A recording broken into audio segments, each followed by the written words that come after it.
Avoue qu'il y a des choses qui sont stressantes dans la vie. Oui, il y a des choses qui sont des pressions, qui nous fatiguent. Le travail, je ne sais pas, les relations, les finances, beaucoup de choses sont stressantes. Mais est-ce qu'un enfant vous a déjà stressé?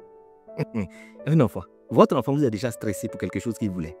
Non, les enfants sont stressants. Hein. Les enfants, ils peuvent te stresser, prendre ta vie en otage jusqu'à quand tu dors, tu rêves à eux. Ça dit, c'est un enfant qui te stresse jusqu'à quand tu le rencontres et puis ton cœur se coupe. Toi-même, ton propre enfant. Les enfants, ils savent stresser l'homme. Hein? Ils savent te mettre la pression. C'est-à-dire, ils sont sur toi. S'ils veulent quelque chose, ils sont sur toi. Ah, tu vas vivre ça. Hein?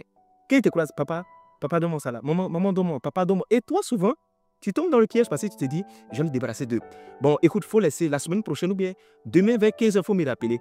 Ils n'oublient pas. Ah non, si c'est pour ça, ils ont une grande mémoire et puis ils ont une patience. Ils sont patients.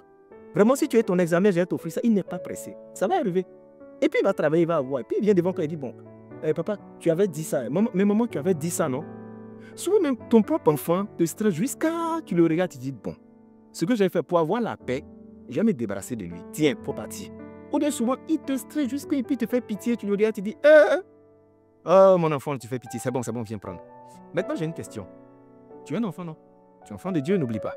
Pourquoi quand tu demandes des choses à Dieu et qu'il te dit non, ou bien que le résultat n'est pas positif, ou bien tu ne vois pas les choses s'accomplir, pourquoi tu te décourages? Mais ces enfants-là te donnent une leçon de persévérance chaque jour. Mais il ne faut pas persévérer. Tu sais, souvent pour coincer quelqu'un qui est plus âgé que toi, c'est simple. Prends-le au mot. Vous avez vos Bibles en main, vous avez vos Corans. Prenez, déposez, ouvrez, lisez. Bon, les prières, tu vois, les prières comme des gens l'honneur, des prières comme des exposés, sortez dedans. Prenez la parole, vous ouvrez. Ah, papa, tu as dit ça. Hein? On verra comment. Et quand tu commences à demander quelque chose, insiste, persiste. Tant que tu n'as pas eu, tu le stresses comme les enfants là. Ne faut pas te demander quelque chose. Bon, souvent même, on n'a même pas encore répondu, vous êtes fâché. Souvent, vous vous découragez, souvent, vous abandonnez. On n'abandonne pas quand on veut quelque chose. Hein? Tu sais, souvent, la manière de persister sur quelque chose, c'est le signe qui montre que la chose te tient à cœur. Mais je te dis, souvent, tu vas prier, Dieu te dit non. Mais son non là, ça peut devenir oui si tu insistes bien. Si tu lui mets vraiment la pression, ça peut devenir oui. Parce que Dieu, même souvent, il est tellement stressé. C'est bon, tiens. C'est un papa. Tu sais, il dit, nous les hommes, on est mauvais. On sait donner de bonnes choses à nos enfants. Maintenant, lui qui est Dieu au-dessus de tout là, donc lui, c'est pas nous donner de bonnes choses. Souvent, il te dit non, attends après. Mais tu es là, tu es patient, tu insistes.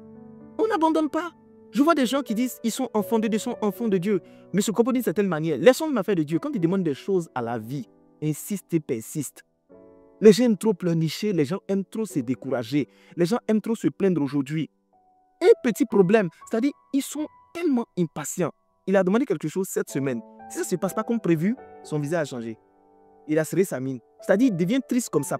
Pourquoi ça ne s'est pas fait? Et plus souvent, il a déjà prévu comment ça doit se faire. Il faut te calmer. Mais calme-toi, j'ai envie de te dire.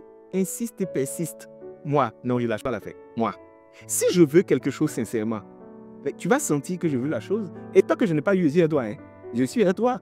Il y a des sujets de prière, j'ai fait des années là-dessus. Jusqu'à ce que je touche et je me dis, oh, vraiment, c'était bien. Et puis tu sais, quand tu patientes pour avoir quelque chose, ça ne devient plus un don, ça devient un témoignage. Regarde, vraiment, je suis venu, j'ai prié, le matin, le soir, j'ai reçu. C'est bien, mais ce n'est pas motivant, ce n'est pas galvanisant pour les autres. Ça, ce n'est pas un témoignage. Mais quand tu viens, tu dis, hé, j'ai reçu. Mais si vous ne savez pas quoi je suis passé, les gens sont attentifs, tu es passé par quoi? Il faut nous édifier, nous on veut savoir. Et tu commences à expliquer, tu expliques, et les autres écoutent, les gens disent, on dirait moi, mon cas n'est pas désespéré. Hein. Dieu veut d'abord construire le témoignage avant de donner la chose. Mais tu es impatient, tu es nerveux, tu es colérique. Il y a d'autres même qui garant Dieu, c'est-à-dire ils menacent Dieu. En tout cas, moi, je te donne un ultimatum. Si jusqu'à la semaine prochaine, je n'ai pas reçu là, tu as fait quoi? Tu as fait. Souvent, on a bouche, oh, tu peux faire quoi, toi? Tu as fait quoi? Tu vas faire quoi? Parce que même si tu meurs, la vie va continuer. Après-moi, négocier à lui. Bon, tu es en colère, tu es gonflé. Ça fait quoi? En tout cas, moi seulement, si tu... Bon, il n'a pas fait, et puis tu as le... C'est par respect que l'éléphant vient détruire ton champ la nuit. Sinon, s'il vient matin, tu ne peux rien faire. Tu sais, le souffle de vie qu'il t'a donné là, c'est par respect qu'il garde encore en toi. Maintenant, si on prend le souffle de vie qu'il t'a agité là, tu vas faire quoi? Non, je vous assure, apprenez à être des négociateurs persistants, insistants, qui ne lâchent pas l'affaire. Vous persistez, vous êtes déçus. Surtout quand il vous a dit, ah là là là, quand on vous a dit, et vous êtes convaincu qu'on vous a dit, je suis à toi, tu as dit, hein? Mais tu as dit. Oh, apprenons à être comme des enfants. Apprenons, moi souvent quand je le regarde, il m'édifie dans la facilité de croire. Tu lui dis un truc, il croit. Tu dis à un enfant, pour la semaine prochaine, je vais t'offrir un avion, il croit. Il ne se demande pas comment tu vas faire. Non, lui, il croit. C'est comme ça qu'on doit se comporter.